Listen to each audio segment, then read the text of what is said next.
La liturgia de los sacramentos.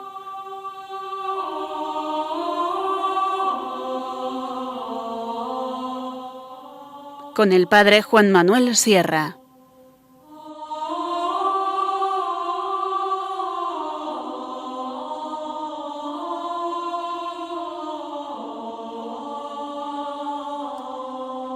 Bienvenidos a nuestro programa La liturgia de los sacramentos, en estas cercanías ya de la fiesta de la Natividad del Señor. Desde el día 17 se intensifica en el rito romano esa preparación, esas oraciones, antífonas, tanto en la liturgia de las horas como en la celebración de la Santa Misa, con la expectación, podemos decir, del nacimiento del Señor. Cada día que pasa se debe renovar ese deseo, esa ilusión por encontrarnos con el que va a venir, con el que llega, como se dice también en los textos bíblicos, llega sin tardar, sin retrasarse. En estos días se trata de intensificar esa preparación espiritual para que realmente podamos descubrir en el Dios hecho hombre, el Emmanuel, a nuestro Salvador. En estos días, en esta semana que precede, con la fiesta el día 25, la solemnidad de la Natividad del Señor, ya celebrada la víspera, el 24 por la tarde, con la misa de vigilia, después con la misa de medianoche, popularmente también llamada desde hace muchos siglos, la misa del gallo, misa en los misales, incluso medievales, se denomina así, misa in galli cantu, el canto del gallo, la misa de la aurora, también popularmente denominada misa de pastores, y por último, con la misa del día, en esa gran solemnidad. Desde los primeros libros de la liturgia romana, con el Sacramentario Veronense, encontramos esa variedad de formularios litúrgicos, de oraciones que van expresando este misterio del nacimiento del Mesías, del nacimiento del Hijo de Dios, de nuestro Salvador. No solo la oración colecta, la oración sobre las ofrendas, la oración después de la comunión, también las antífonas, el prefacio, incluso en la plegaria eucarística encontramos esas intercesiones propias, esas alusiones a la solemnidad que estamos celebrando, que vamos a celebrar el día 24 y 25. Es, junto con la Pascua, las dos únicas octavas que se han conservado en la liturgia romana actual.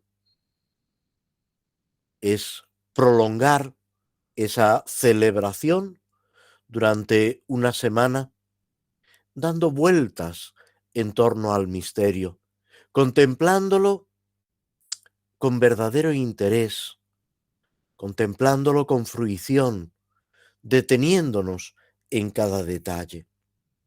En concreto, en la octava de Navidad,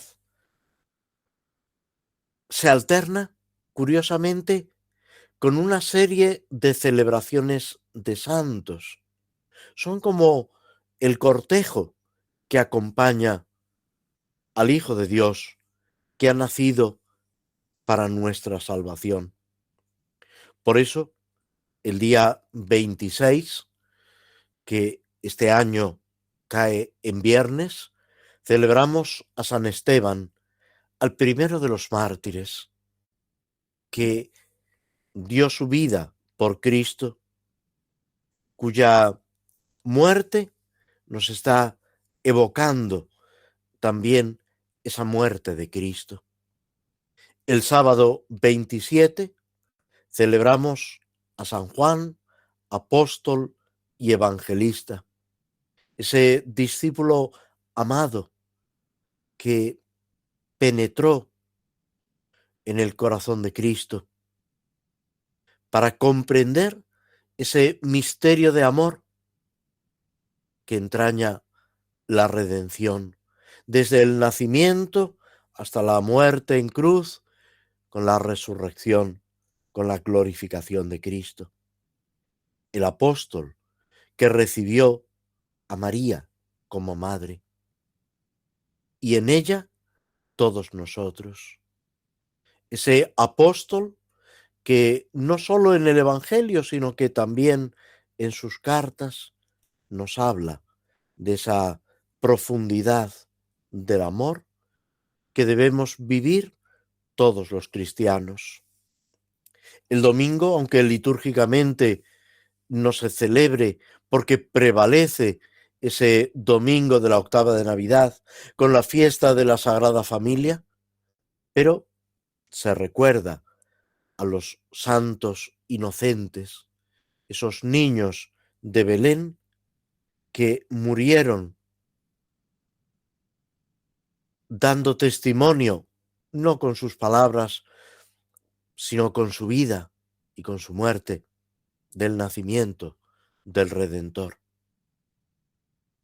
Luego, 29 y 31, Santo Tomás Becket y el Papa San Silvestre. Todas estas celebraciones, de alguna manera, están ampliando ese misterio de la encarnación y del nacimiento de Cristo, acompañando, dando testimonio, ayudándonos a comprender ese misterio de redención. Es también significativo que todos estos días se utiliza el prefacio de Navidad, porque aunque estemos celebrando a estos santos, no salimos de ese clima de la octava de Navidad. Por otra parte, si nos fijamos en la liturgia de las horas, aunque en laudes y en el oficio de lectura tienen una preponderancia estos santos, en vísperas podemos decir que ocupa el centro esa Navidad, ese misterio de la Navidad que estamos celebrando, que vamos a celebrar dentro ya de muy pocos días. La celebración del nacimiento de Cristo es un elemento del año litúrgico que se desarrolla un poco después que la Pascua, lógicamente, con su preparación inmediata en lo que hoy llamamos la Semana Santa y con su prolongación en los 50 días de Pascua, es lo primero que sabemos que se forma en ese desarrollo del año litúrgico, en el rito romano. Algo parecido sucede en los demás ritos litúrgicos, pero también muy pronto, ya en el siglo IV, constatamos ese ciclo, podemos decir, de Navidad con la preparación del nacimiento del Señor, de su manifestación en la Epifanía, con la preparación que supone el Adviento.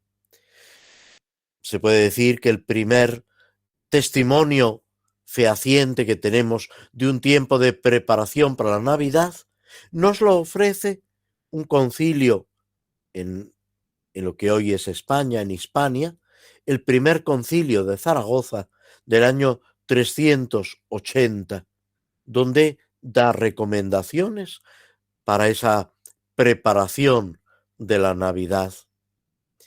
Es importante ver este paralelismo que existe entre Navidad y Pascua. Claramente la preponderancia, la centralidad la ocupa la Pascua, la pasión, muerte y resurrección del Señor, pero enseguida, muy pronto, los cristianos celebran también ese nacimiento de Cristo, esa manifestación externa de nuestra salvación, que es lo que va a hacer posible, por otra parte, el misterio de la redención en la cruz. Si Dios no se hubiera hecho hombre, si no se hubiera presentado como niño que va creciendo, que llega a su madurez y que se entrega por nosotros en la cruz, sin la encarnación no habría sido posible la redención en la cruz. Y en este misterio en el que nos encontramos, todavía, como recordábamos, en esa preparación inmediata, tenemos que intensificar esa preparación espiritual, esa conversión, para poder reconocer en ese niño recién nacido al Hijo de Dios, a nuestro Salvador. Todo esto también se va presentando, como decíamos, en las oraciones de estos días, en esas antífonas de la oh sabiduría, oh llave de David, etcétera, que en las vísperas, precediendo al Magnificat, van disponiendo nuestro corazón al encuentro con el Señor. Para llegar, fijaos, a la oración colecta de este día, del día de Navidad, que subraya en pocas palabras, con ese estilo tan característico de la liturgia romana, esa concisión y al mismo tiempo esa precisión, todo el misterio de la creación y la redención, y al mismo tiempo nuestra participación. Oh Dios, diremos el día de Navidad, que estableciste admirablemente la dignidad del hombre y la restauraste de modo aún más admirable. Esa dignidad del hombre, que es también esa invitación en este tiempo de Navidad de San León Magno. Reconoce, cristiano, tu dignidad. Esa dignidad del cristiano que precisamente la descubrimos en la contemplación de Cristo, en la adoración a Jesús, niño recién nacido en Belén. Y esa restauración después del pecado de un modo aún más admirable. Y luego la petición: concédenos compartir la divinidad, la vida divina, de aquel que se dignó participar de la condición humana. Es lo que San León Magno llamará también el admirable comercio, ese intercambio que se produce entre Dios y nosotros gracias a la encarnación de Cristo. En este misterio en el que nos preparamos para sumergirnos de mano de la Santísima Virgen, por quien nos viene el autor de la vida, por quien nos viene el Redentor, pidiéndole a ella que, como a los pastores, como después a los reyes, nos introduzca en la presencia de Jesús y nos ayude a reconocer a nuestro Salvador, para que la imitemos a ella en esa adoración, en esa contemplación y en ese ir profundizando en el misterio de nuestra salvación, que se va realizando de una forma entrañable, cercana, de una forma delicada, porque a Dios nadie le gana en delicadeza, y Él se acerca a nosotros queriendo abrirnos ese misterio de amor, que es un misterio de salvación. Nos detenemos unos instantes escuchando algo de música antes de proseguir con nuestro programa.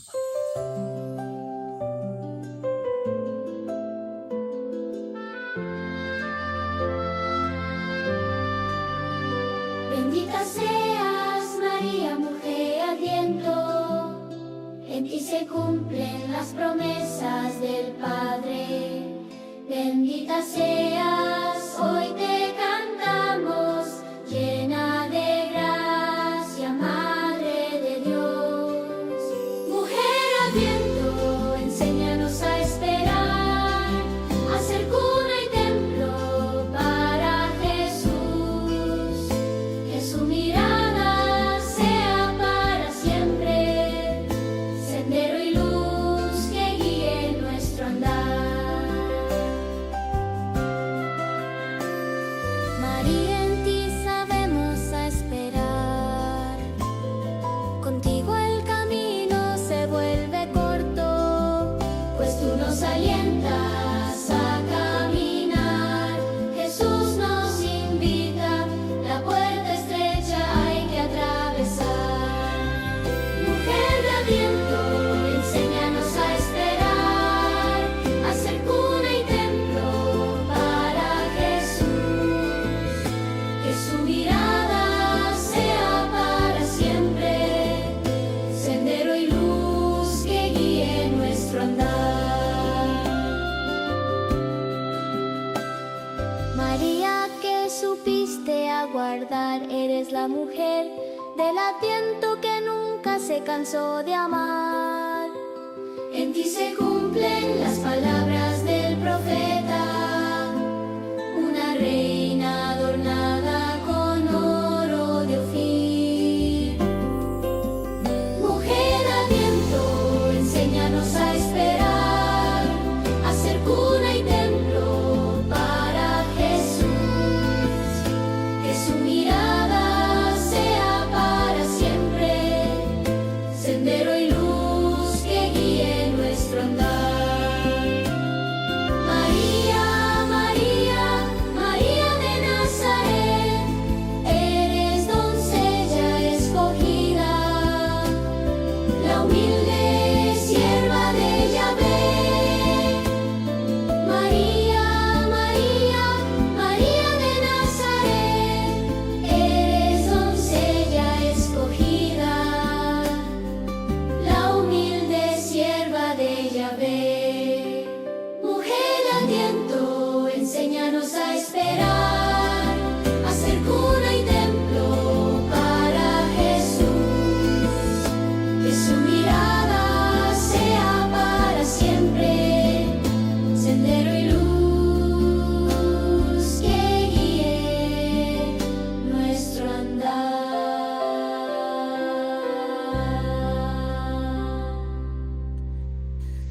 Terminamos en nuestro último programa a través de las ondas de Radio María el comentario a las misas y oraciones por diversas necesidades. Vamos ahora a ocuparnos, podemos decir, de otro apartado del misal, al cual ya hemos hecho referencia en algunas ocasiones por la importancia de sus oraciones. Nos referimos a los prefacios del misal romano. La mayoría de ellos se encuentran ubicados en lo que se llama el ordinario de la misa.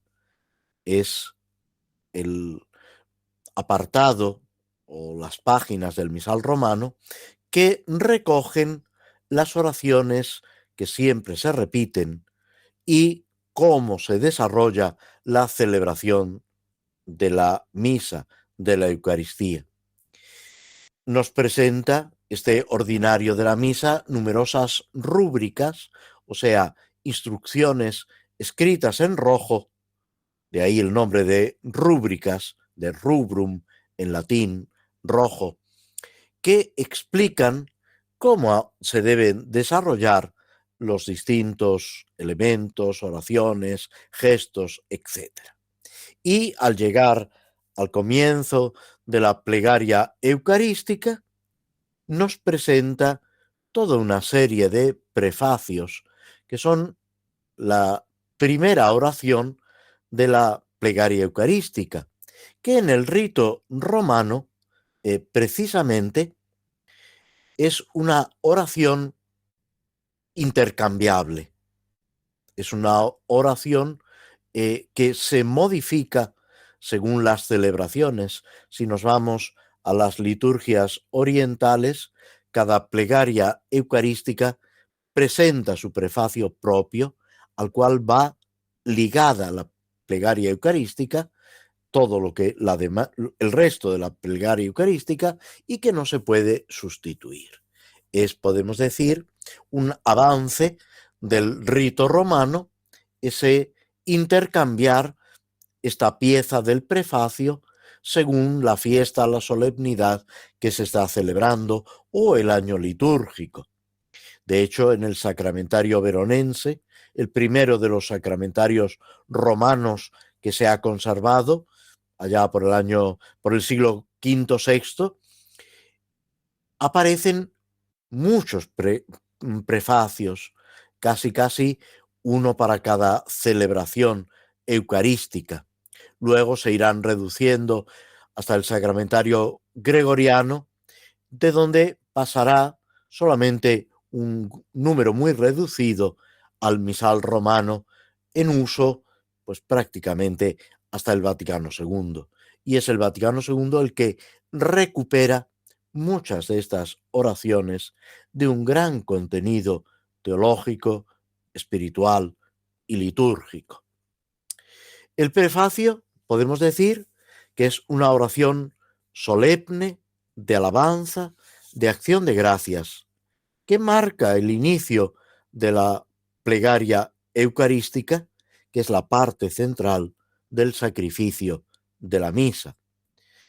El prefacio viene siempre, digamos, iniciado por un diálogo, también de una gran antigüedad, entre el celebrante y los fieles. El Señor esté con vosotros, levantemos el corazón, demos gracias al Señor nuestro Dios. Y luego ya sigue este prefacio, esta oración, que presenta normalmente una introducción que enlaza con el diálogo precedente. En verdad es justo y necesario, es nuestro deber y salvación, y subraya esa universalidad de la redención de Cristo y de la acción salvífica de Dios, y en consecuencia de nuestra respuesta, dando gracias siempre y en todo lugar.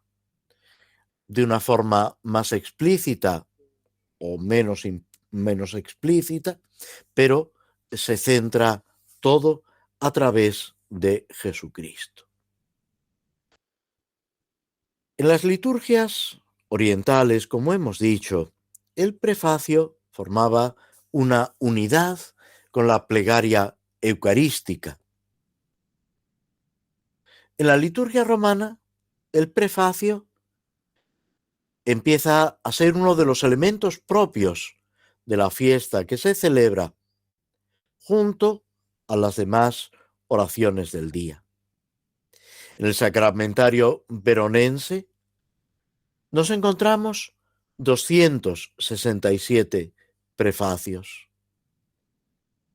En el gelasiano, el siguiente sacramentario que se ha conservado, su número desciende a 54. Y en el sacramentario gregoriano, el último de los grandes sacramentarios de la liturgia romana, su número queda reducido a 13.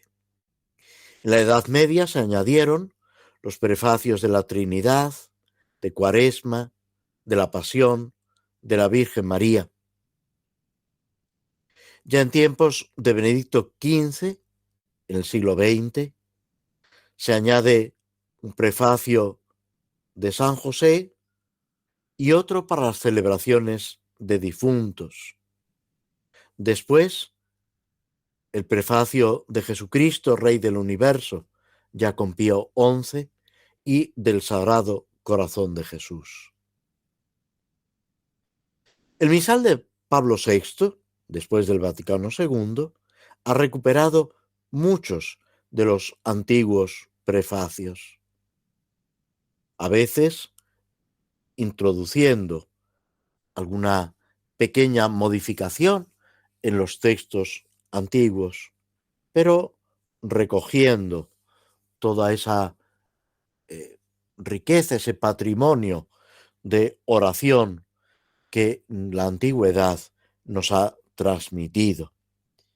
También en las traducciones italiana, española, se han añadido algunos otros prefacios, como los prefacios tercero y cuarto de Adviento, algún prefacio en Cuaresma, etc. En la actualidad, sin contar el misal de las misas de la Virgen, podemos decir que hay 105 prefacios, aunque habría que añadir alguno que se repite, que aparece en varios lugares, pero más de un centenar de prefacios que nos sirven tanto para la celebración de la Eucaristía, que es su finalidad primordial, como también deben servirnos para nuestra reflexión, para nuestro estudio y nuestra oración personal. El prefacio, como hemos dicho, podemos decir que después de ese diálogo inicial, nos presenta tres partes, tres elementos: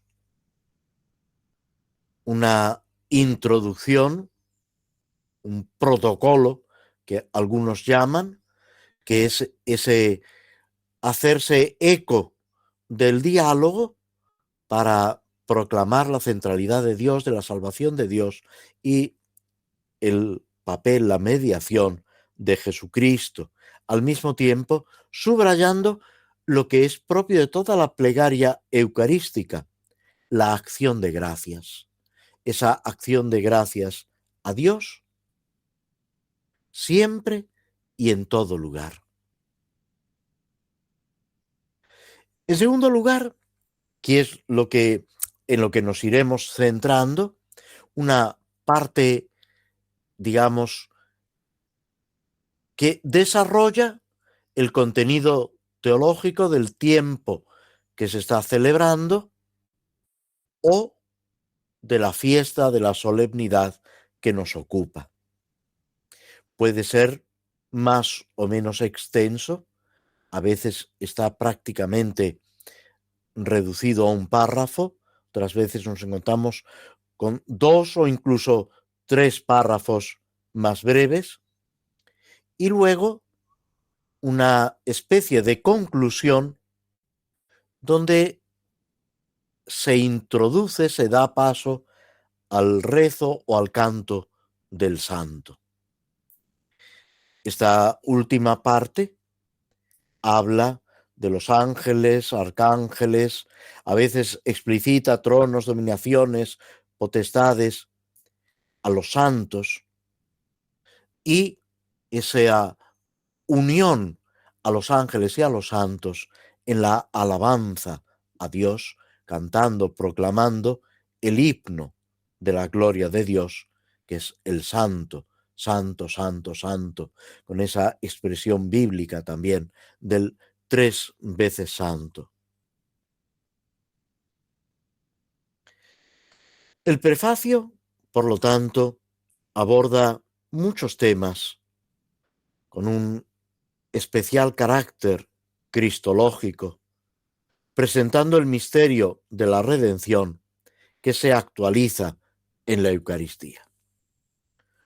Podemos decir que el prefacio es una oración filial dirigida al Padre que incluye la adoración a Dios con referencia a las personas divinas, es un acto de confianza apoyado en la mediación de Cristo y realiza esa anamnesis, ese recuerdo y actualización del misterio salvífico que estamos celebrando, que se celebra en la Eucaristía.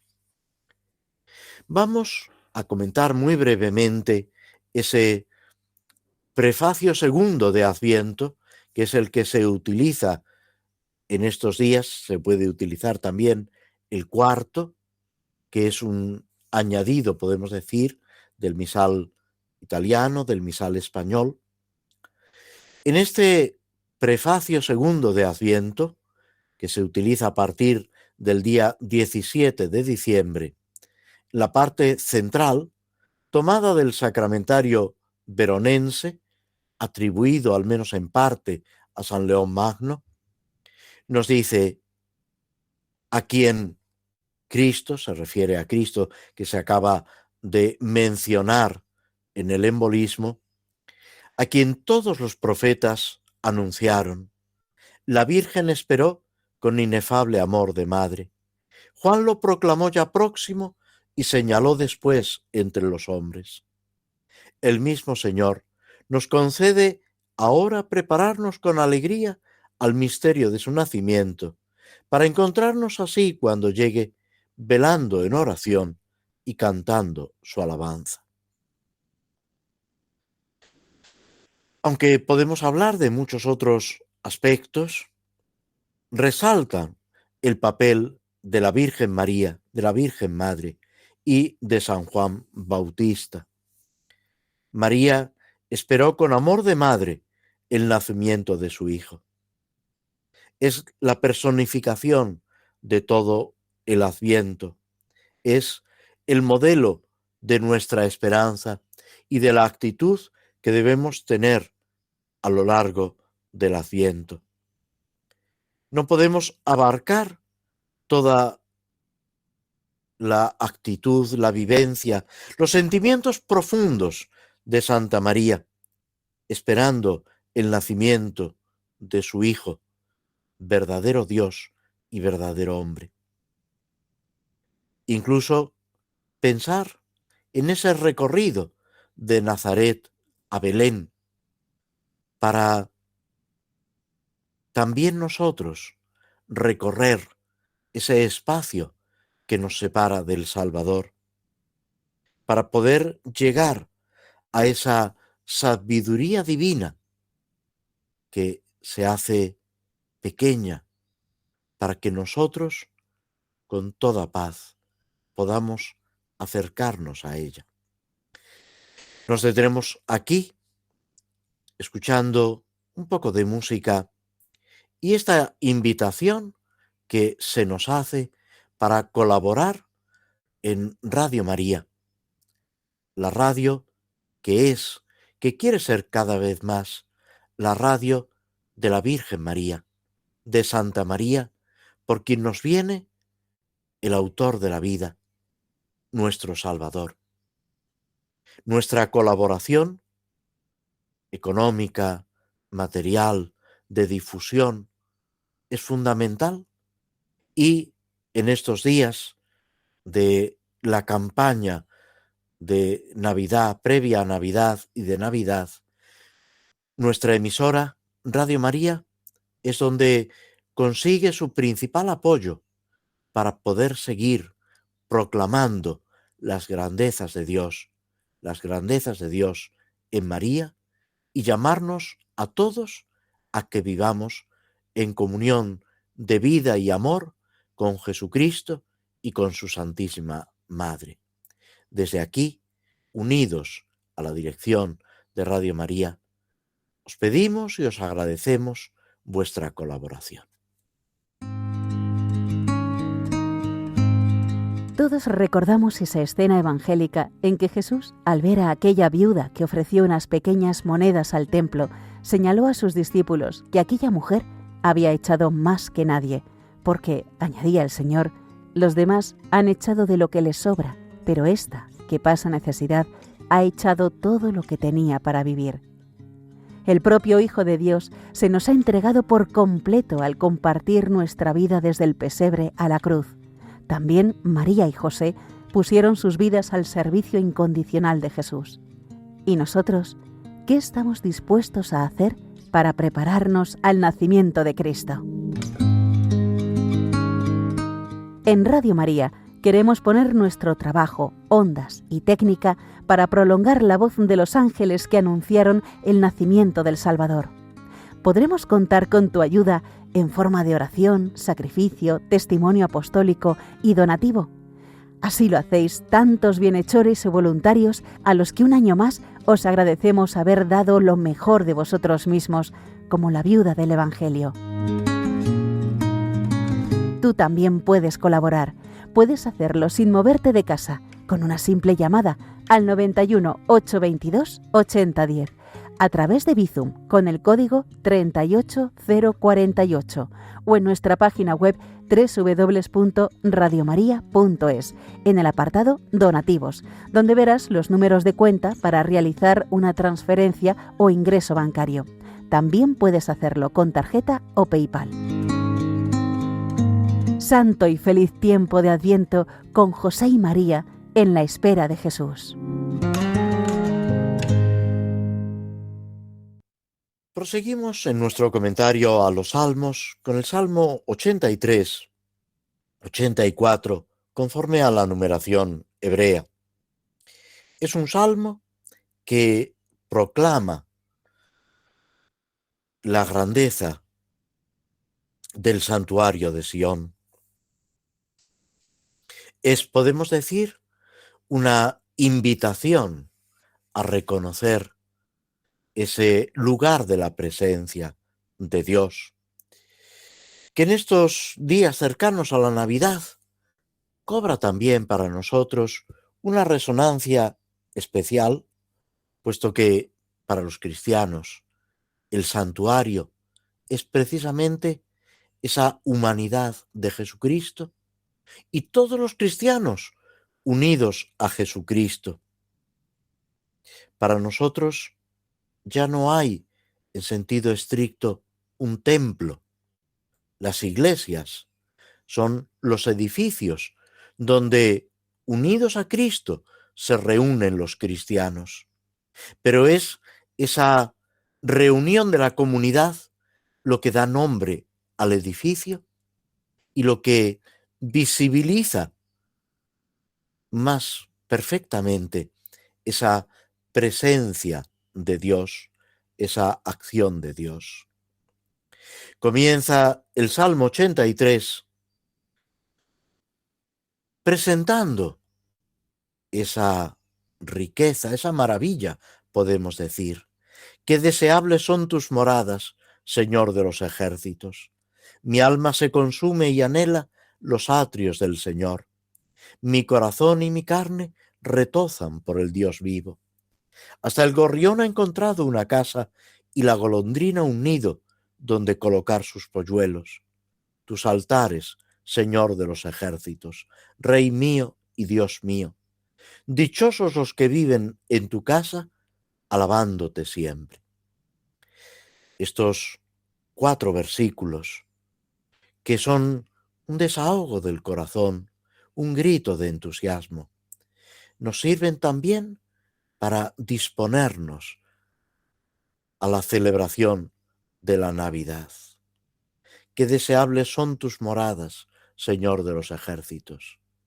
Y cuando el Señor de los ejércitos, cuando Dios mismo venga a la tierra, no va a encontrar una morada y va a tener que refugiarse en un establo, ser recostado en un pesebre. Y aquí surge la pregunta: ¿encontrará morada en nuestro corazón? ¿Le daremos cobijo en esta Navidad que se aproxima? Pero podíamos pensar también en cada día, porque todos los días, de una forma o de otra, el Señor nos sale al encuentro. Mi alma se consume y anhela los atrios del Señor. Ese anhelo, ese deseo ferviente de alcanzar esa entrada hacia el Señor. Hemos dicho antes que es la Virgen la que debe introducirnos en la presencia de Cristo, enseñarnos a su Hijo, darnos a su Hijo. Podríamos decir que ella es la que desde el atrio nos introduce en la presencia del Señor. Mi corazón y mi carne retozan por el Dios vivo. Ese Dios vivo que va a aparecer ante nosotros hecho niño en Belén. Realmente retozamos, nos alegramos profundamente. ¿Cuál es el motivo de nuestra alegría en la Navidad que se aproxima?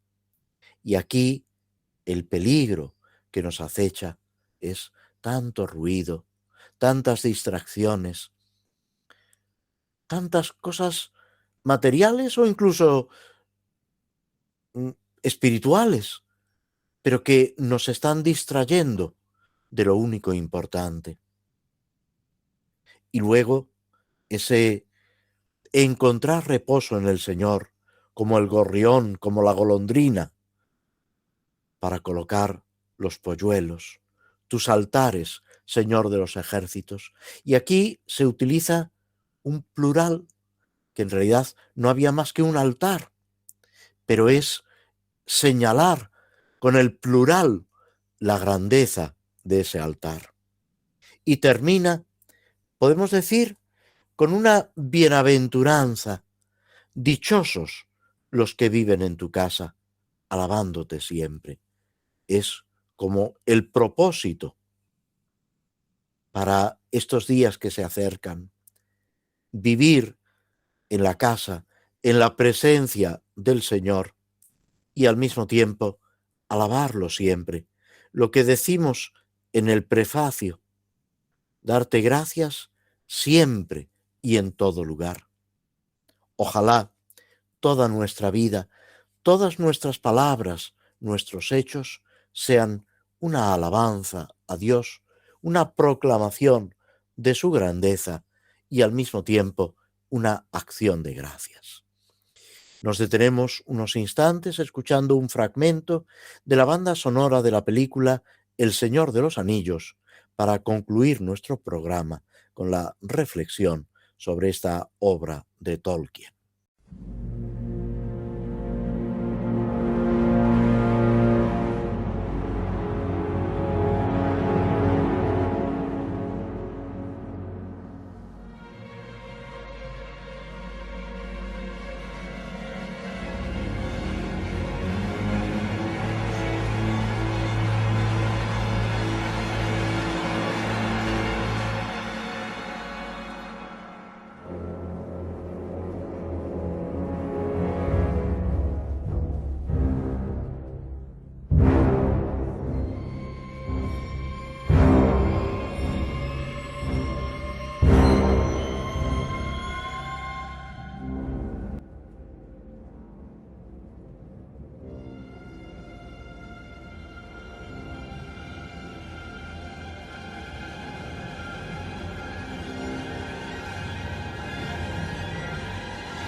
En el programa anterior nos habíamos detenido en ese encuentro, digamos, de Gandalf y Pippin, después de que Pippin, uno de los hobbits, ha sustraído esa bola mágica, ese palantir, como lo denomina Tolkien, lo ha mirado, ha quedado hechizado por la mirada de Sauron, que domina esas piedras que sirven para ver en la lejanía, para descubrir a veces los acontecimientos que pueden llegar a suceder.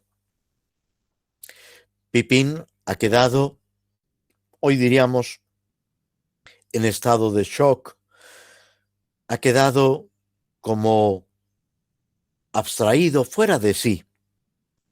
Y es Gandalf, con unas palabras misteriosas, el que lo ha sacado de esa enajenación, de esa postración en la que se encontraba.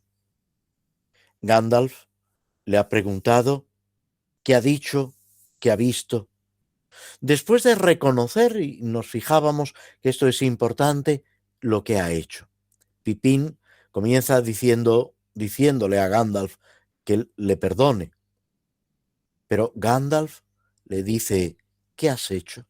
Debe reconocer lo que ha hecho para poder alcanzar el perdón, para poder restablecer en sí esa paz, esa tranquilidad. Después, Gandalf vuelve a decirle, mírame. Después, el mago pone su mano afectuosamente sobre la cabeza de Pippin. La actitud de Gandalf es una actitud severa, pero al mismo tiempo es una actitud llena de comprensión, de cercanía, casi podemos decir de dulzura, expresando ese afecto. Y es también un ejemplo para nosotros, que a veces debemos corregir, señalar las cosas que no están bien hechas, pero viendo sobre todo a la persona que está junto a nosotros o frente a nosotros, reconociendo esa dignidad de la persona. Gandalf le dice que está bien, que no es necesario que diga más, que está descubriendo que no ha sufrido más daño, que no oculta la mentira en sus ojos. Ese es el gran peligro, meternos, sumergirnos en la mentira. Luego le dice cariñosamente, eres un tonto, pero un tonto honesto. Ha hecho una tontería y es necesario que Gandalf se lo diga. Otros, más sabios, hubieran salido mucho peor de un trance como este. Pero no lo olvides, te has salvado tú y tus amigos, ayudados por la buena suerte. Si él, Sauron, el enemigo, te hubiera interrogado, le habrías dicho todo, y eso hubiera supuesto la ruina para todos nosotros. Pero estaba demasiado impaciente. Te quería a ti. Y añade, casi haciéndose eco de lo que los elfos les habían dicho al principio del camino. Si te entrometes en asuntos de magos, tienes que estar preparado para eventualidades como esta. Tranquilízate, te perdono. Es esa advertencia cuando nos metemos con cosas que nos superan, y es al mismo tiempo esa invitación para reconocer nuestros errores, intentando avanzar, crecer, buscando ayuda en las personas que el Señor va poniendo a nuestro lado, en las personas buenas que pueden realmente ayudarnos, sostenernos en medio de las dificultades, en medio incluso de nuestra propia fragilidad. No estamos solos. De hecho, los primeros cristianos enseguida iban formando comunidades para apoyarse mutuamente, para ir creciendo juntos en ese amor a Jesucristo, en ese amor a los hermanos, en ese camino de santidad al que todos estamos llamados. Con esto llegamos al final de nuestro programa. Si Dios quiere, volveremos a encontrarnos dentro de 2 semanas, pero en tanto os deseamos a todos una santa y feliz Navidad y un feliz Año Nuevo, porque si Dios quiere, el próximo programa tendrá lugar ya en el año 2026. Que estos días sean de alegría, de paz para todos en la contemplación del misterio del nacimiento de Cristo. Que la presencia y que la intercesión de la Virgen María nos introduzcan en la presencia de Jesús Niño. Muchas gracias y muy buenas tardes.